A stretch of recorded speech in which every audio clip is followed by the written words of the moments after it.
Hi everyone, my name is John Morgan. I'm the audio director of Microsoft Vancouver, and I'm currently working on the video game Gears of War with our studio here of about 300 people. Okay, one of the questions here is what is my favorite music project I've ever worked on? And even though I love Gears of War and the music is fantastic for Gears of War, we work with our composer Ramin Djawadi from Game of Thrones. I'd have to say my favorite project that I've ever, done most of the music for was a game called SSX. This game right here from EA Sports, and it was a fantastic project to work on. We had Mixmaster Mike, Roselle. We had a lot of great artists. It was kind of a funky electronic score. Super fun to work on, very arcadey. We had a blast making it. So that was one of my favorite projects to work on. Okay, so here's a question: what process do you go through when receiving a music brief from a game studio? This is a really good question for someone working as an independent composer. Um, Typically I'm one of the people writing the music briefs to give to these composers, but uh, I know a lot about the process, and I think one of the best things you can do is try to understand the people that are creating the game, the producers and the game designers, and try to understand their sort of the emotion they want to get across in the music, and what sort of story they want to tell, and stylistically what sort of music that they're looking for. So there's a lot of things to sort of digest there. I guess typically you'd want to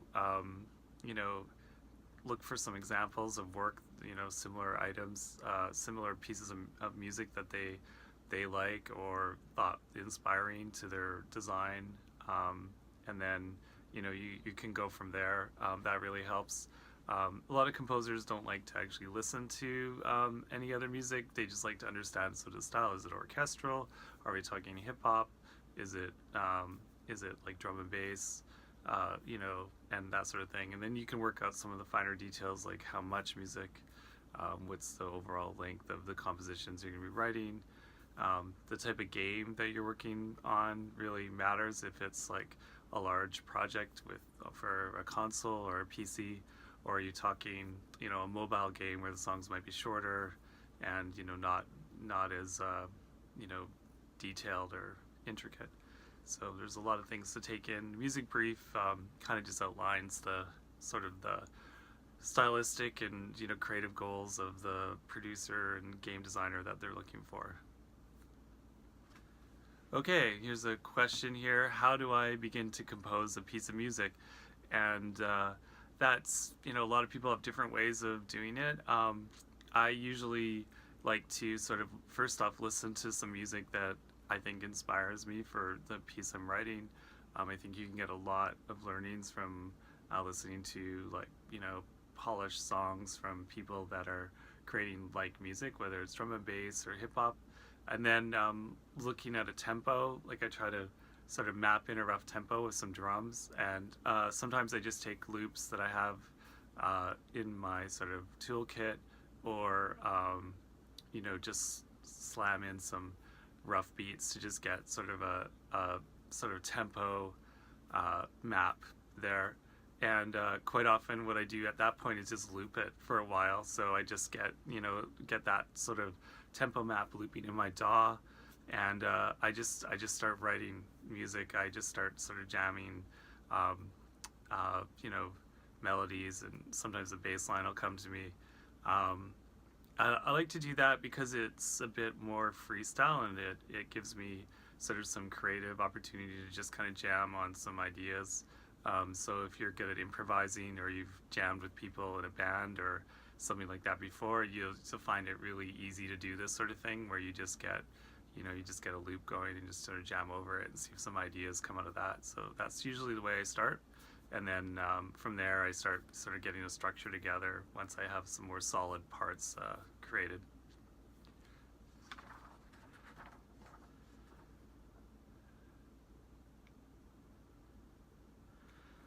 How do I use rhythm? That's a good question. So to me, sort of rhythm is something that can play an important part depending on what type of emotion you want to convey in the music. So I find sort of faster rhythms and more intricate rhythms tend to be something that's a bit more tense, or action based. If you get a good motor going, with some, whether it's arpeggios or drum loops or something, that typically is something you need to use for like more like higher paced action in games. Whereas more ambient scores can be good for menu, or just for like parts that are just passing, or sometimes when you want to have a lot of dialogue, you don't want a lot of heavy rhythm. So dialogue, and important story concepts in a game can be areas where you go without a lot of rhythm. So that's kind of actually obviously one of the classic sort of ways of getting an understanded emotion across to the gamer, so people understand what rhythm means to them, what they've listened to in movies or animated shorts or other sort of things, that's an easy concept for them to understand. Okay, so next question here, how do I use harmony? It's a good question. Harmony in music helps sort of convey a lot of emotion in the song, so by sort of stacking chords and keeping sort of keys consistent throughout the music, and layering pads and things like that can convey a lot of emotion in music. So the more harmonic music, especially in a game like Gears of War, is typically used for a lot of the more storytelling moments. So it's a great way to sort of convey a lot of emotion in your music. Okay, so how do you use melody in music? And melody is one of those things where you're telling a story. Melody is like your main voice in music to say what you want to say. Melody will sort of carry through many songs in a series, or sort of themes in your music. So you'll be starting your voice to say something. You might have several themes or melodies in your music, like the theme for the evil, and the theme for good, and then you might have the reoccurring themes for the characters in the game, and melody is your way of sort of writing the sort of stories around those characters. So obviously really melodic music can convey a lot of emotion and tell a lot of story. A really good example is in Japanese game music. There's a lot of melody. They love it. So you listen to a lot of their games and they're really heavy on just super melodic music that just plays incessantly, and that tells a lot about the game and the story. And the sound effects and sound design are actually way less important to them. Melody is everything. So I guess that's a good way of saying it, is melody's your voice, melody is king. Come up with some good melodies and some good themes, and you definitely will have some great music to sort of pass on to the gamer and make your game sound awesome. All right, next question, texture and timbre. These are sort of tools you use to sort of again sort of convey emotion, but also impart a style on your music. So stylistically, your texture says a lot about the music you're creating, whether it's more of a minimal texture or a thicker texture. What type of synths are you using? Is it retro? These are all things that people dial into. So something like texture is really important to sort of convey a style of what you're trying to create. For instance, as I say, like retro has a sound, and it's created with some synthesizers that were built in the 80s, and they have a certain stylistic texture to them, whereas more modern equipment might have much more of a lush texture or better reverbs or something like that. And then you can also sort of turn things dark or light. depending on the tones of what you're using. So texture is very important to sort of convey a message of like what stylistically you're doing in your game, but also like it's a great tool to just make things sound interesting. So you can write melodies and harmonies on a piano, on a violin, on a synth, piano, and they can all be exactly the same. But it's like, you know, once you start putting certain textures and you know, sounds to it, it can just completely change the message you're trying to get across. So I think like texture is something that you sort of learn a bit about, you develop, you craft, you make your own texture, you put your own sort of touch on it.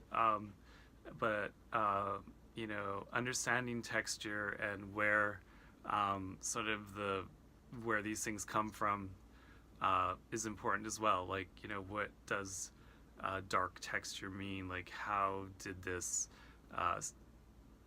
whoops, sorry, my battery died there.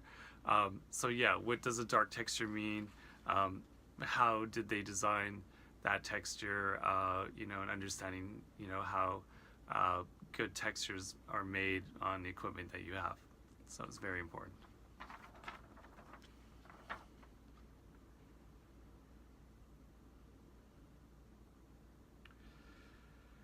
Okay, last question here. Do I have any advice for students entering the creative technology industry? I do. I have lots of advice. One of the main things I say is just be who you are, but also be an audio person. You know, if you're not working actively in audio, always be working to make yourself better, whether it's home studio projects, bands you're recording, you know, sounds you're capturing, or just continue to write music. Always be sort of being that audio person you are, and sort of never give up on your dreams. I think sooner or later someone will give you a chance, whether it's on an indie film or a small video game or, you know, a website or something, and always put your best foot forward. Be really easy to work with. Be, you know, easy to make changes, and, you know, try to make the sort of the product or the game or whatever you're working on, the movie, the film, better by you being a part of it, and not just as a person, but as the music you're putting into it. So you know, never give up. I've seen some people send me emails every week asking for jobs, and eventually they get one. So, you know, just always be resilient and never give up, and always do your best work. All right, thanks a lot. Bye.